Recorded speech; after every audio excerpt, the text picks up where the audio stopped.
حضور کے معمول مبارک یہ تھا، آپ ہر روز عصر کے بعد اپنی ازواج مطہرات کے تھوڑی تھوڑی دیر رکتے تھے۔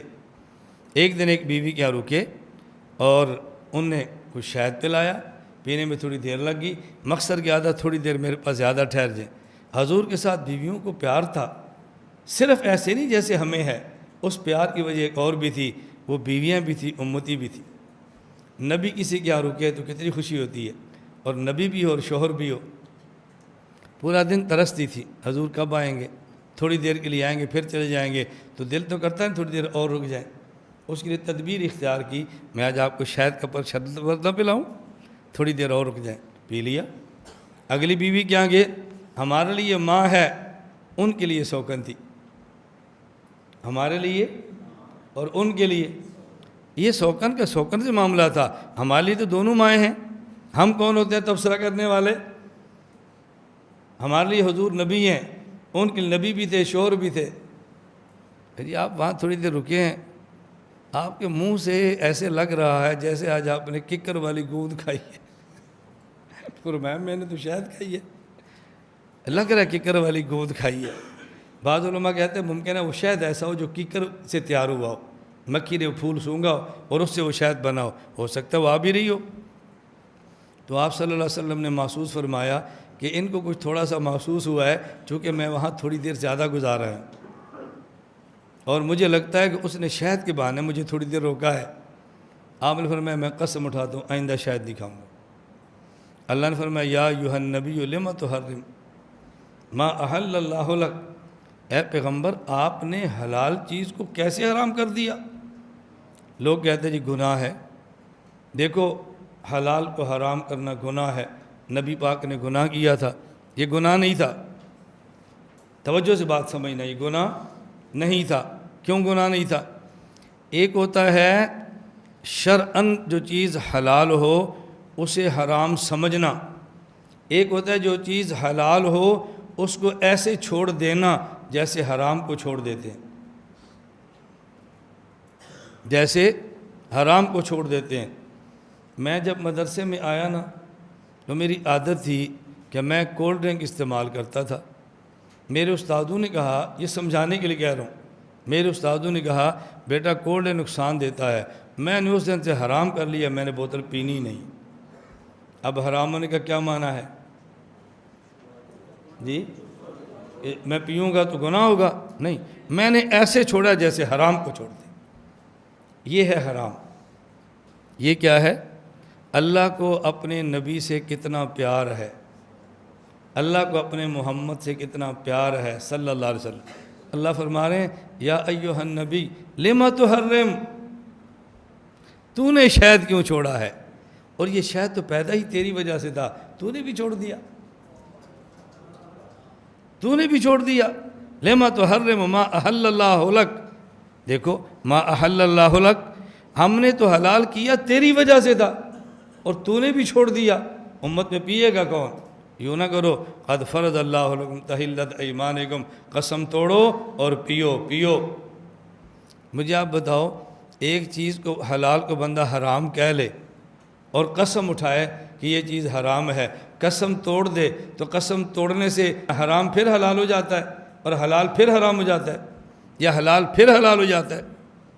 نہیں، میری بات سمجھے بھائی، ایک چیز حلال ہو، کوئی بندہ قسم اٹھائے کہ یہ حرام ہے اور پھر قسم توڑ کے کفارہ ادا کر دے تو حلال پھر حلال ہو جائے گا؟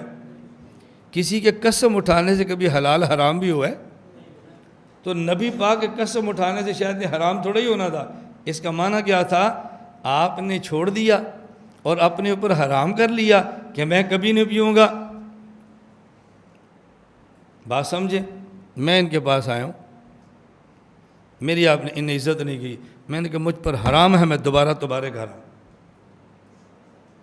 کیا مطلب کیا تھا؟ میں اب کبھی نہیں آؤں گا۔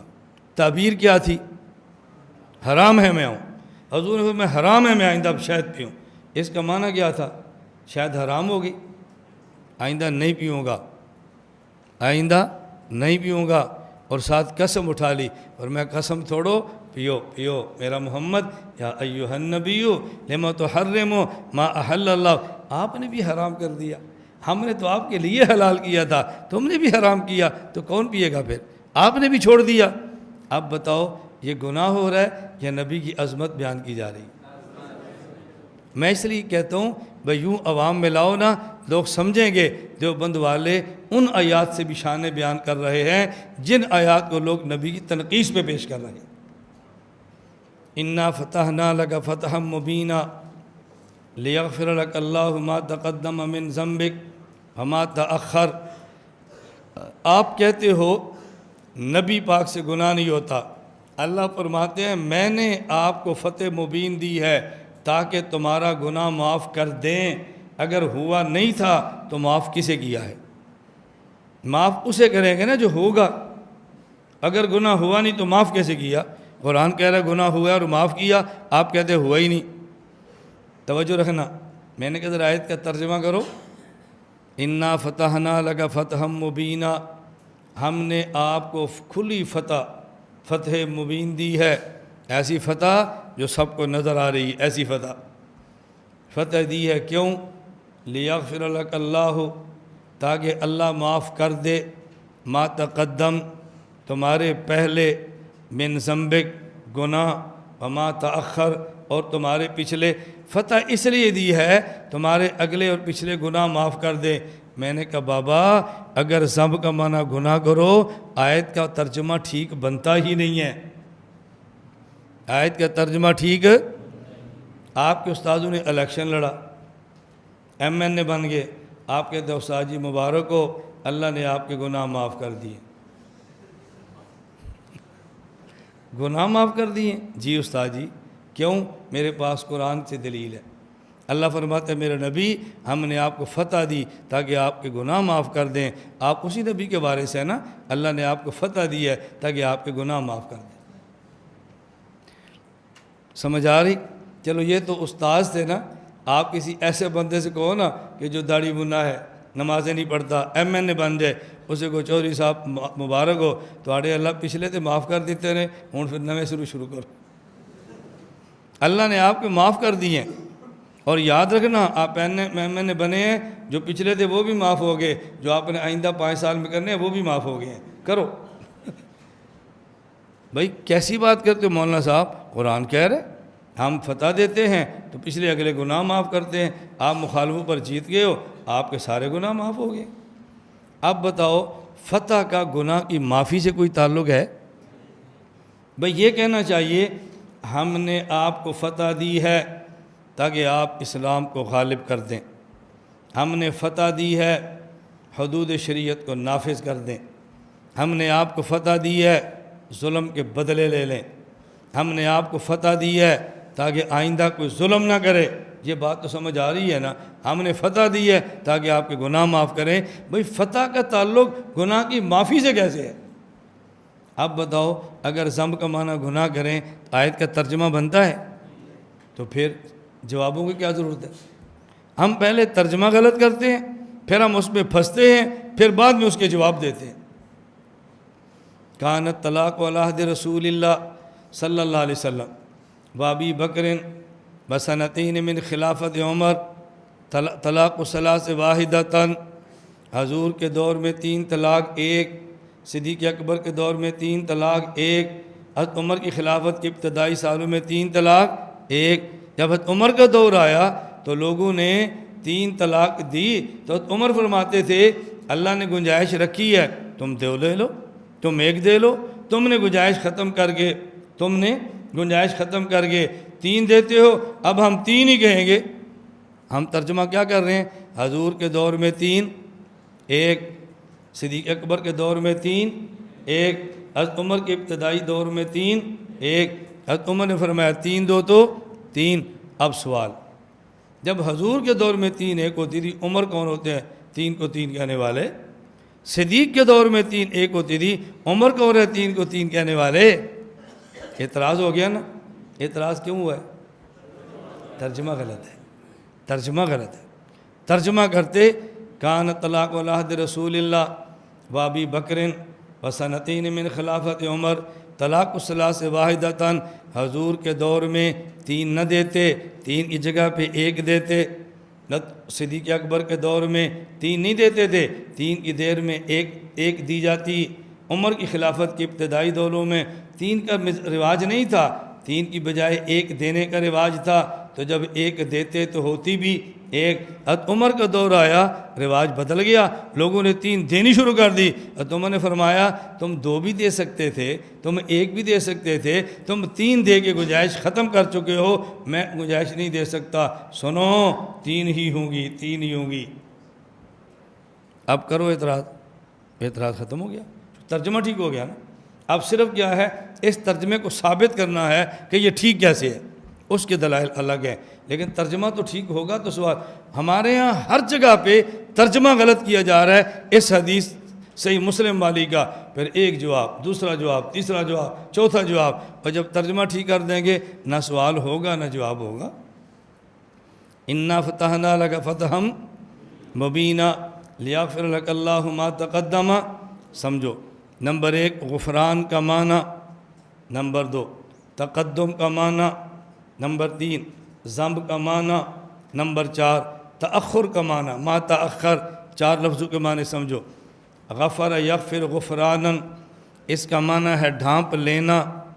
پولیس والے جب جلوس نکلتے ہیں اپنے سر پہ ٹوپی پہنتے ہیں، اسے کہتے ہیں مغفر، سر کو ڈھانپ لیتے ہیں تاکہ جلوس والوں سے لڑائی ہو تو ہمارے سر پہ ڈنڈا نہ لگے، اسے کہتے ہیں مغفر، کیا کہتے ہیں؟ ڈھانپ لینا۔ آگے تقدم، آپ کی پہلی زندگی کون سی؟ مکہ والی۔ ما تأخر، آپ کی بعد کی زندگی کون سی؟ مدینہ والی۔ ذنب، عربی زبان میں ذنب کہتے ہیں دم کو، اور دم سامنے نہیں ہوتی، پیچھے ہوتی ہے، دم پیچھے ہوتی ہے۔ جو لوگ الزام لگاتے ہیں سامنے کم لگاتے ہیں اور پیچھے زیادہ لگاتے ہیں، اس مناسبت کی وجہ سے الزام کو بھی ذنب کہتے ہیں۔ غفران کا معنی ڈھانپ لینا، تقدم کا معنی مکی زندگی، ذنب کا معنی الزام، تأخر کا معنی مدنی زندگی۔ سمجھنا بات، اللہ فرما رہے ہیں میرا پیغمبر بات سمجھو، ہم نے آپ کو فتح دی ہے۔ کیوں؟ جب آپ مکہ میں تھے الزام شاعر ہے، مکہ میں تھے الزام مجنون ہے، مکہ میں تھے الزام ساحر جادوگر ہے، مکہ میں تھے الزام کاہن نجومی ہے، مدینہ میں گئے الزام لیڈر بننے کا شوق ہے، اپنی حکومت بنانا چاہتا ہے، ہماری ختم کرنا چاہتا ہے۔ یہودی عیسائی مقابل میں آگے، مخالفت جو کرتا ہے وہ الزام لگاتا ہے، جو دشمن ہوتا ہے الزام لگاتا ہے، جو معتقد بن جاتا ہے وہ الزام نہیں لگاتا۔ میرے پیغمبر مکہ والے آپ کے دشمن تھے، ساحر کہا، مخالف تھے، مجنون کہا، آپ کے دشمن تھے، آپ کو کاہن کہا، اب یہ آپ کے مخالف نہیں، مدینہ والے مخالف تھے تو آپ کو اقتدار کا بھوکا، الیاذ باللہ لیڈری کا شوق، یہ سب الزام دیے، ہم نے آپ کو فتح دے دی۔ اذا جاء نصر اللہ والفتح ورأیت الناس یدخلون فی دین اللہ افواجا، فتح ہو گئی، تمہارے دشمن، تمہارے مخالف موافق بن گئے، جو تمہارے مقابلے پہ لڑ رہے تھے غلام بن گئے ہیں۔ جب مخالف تھے الزام لگاتے، موافق بنے ہیں، قصیدے پڑھیں گے، مخالف تھے تمہارے خلاف اشعار پڑھتے، اب یہ موافق بنے، اب یہ تمہاری شان میں نظمیں لکھیں گے۔ میرے پیغمبر ہم نے مکہ والے جو تمہارے مخالف تھے فتح ان پہ بدی ہے، مدینہ والے تمہارے مخالف تھے فتح ان پہ بدی ہے۔ جب تک مخالف تھے، دشمن تھے، اس وقت تک الزام لگاتے تھے، ہم نے فتح دے کے تمہارا غلام بنایا۔ اب یہ شعر، شاعر، جادوگر، کاہن الزام نہیں لگائیں گے، اب تمہاری تعریفیں کریں گے، تمہاری مدد کریں گے، تمہاری شان میں قصیدے پڑھیں گے۔ انا فتحنا لک فتحا مبینا، ہم نے فتح دے کے جو الزام مکہ میں لگے اسے بھی چھپا دیا، جو الزام مدینہ میں لگے اسے بھی چھپا دیا۔ ہم نے فتح دے کے آپ پر انعام یہ کیا ہے، جو الزام لگا رہے تھے وہ آپ کی شان میں قصیدے پڑھیں گے، تو ہم نے فتح دے کے مکہ اور مدینہ والے سارے الزامات کو ڈھانپ لیا ہے۔ کہاں گناہ ہے اس میں؟ بتاؤ کہاں گناہ ہے اس میں؟ ہم خامخواہ کہتے سے گناہ ثابت ہو رہا ہے، اور جب ترجمہ ٹھیک ہوگا الزام ختم ہو جائیں گے۔ اب بات سمجھ آ گئی؟ وَاسْتَغْفِرْ لِذَنبِكَ، وَاسْتَغْفِرْ لِذَنبِكَ، میرے پیغمبر ہم بھی کریں گے، آپ بھی دعا مانگو۔ آپ پہ الزام لگتے ہیں، آپ دعا مانگو اللہ میرے ان الزامات کو ختم فرما دے۔ فَاسْتَغْفِرْ لِذَنبِكَ، اللہ فضا بدل دے، موافقین مخالف کو موافق بنا دے، دعا مانگو۔ اس میں حرج کی بات کیا ہے؟ اس میں حرج کی بات کیا ہے؟ کچھ بھی نہیں۔ اور اگر ذنب کا معنی گناہ بھی ہو تو کیا مطلب ہوتا ہے؟ اے اللہ میرے گناہوں کو ڈھانپ لو۔ اس کے دو مطلب، گناہ ہو ہی نہ اور ڈھپ جائے۔ ضروری ہے کہ ہو اور ڈھپے؟ یہ تو کچھ ضروری نہیں ہے نا۔ اللہ مجھے ڈھانپ لو، گناہوں سے بچا لو، مجھے ڈھانپ لو اور گناہوں سے بچا لو۔ فاستغفر، یہ دعا مانگو مجھ سے۔ جب ہم ڈھانپ لیں گے تو پھر گناہ تمہارے قریب بھی نہیں آئے گا۔ وَكَذَلِكَ لِنَصْرِفَ عَنْهُ السُّوءَ، ہم چھپا لیں گے، گناہ نہیں قریب آنے دیں گے۔ ہم کریں گے لیکن تم دعا مانگو۔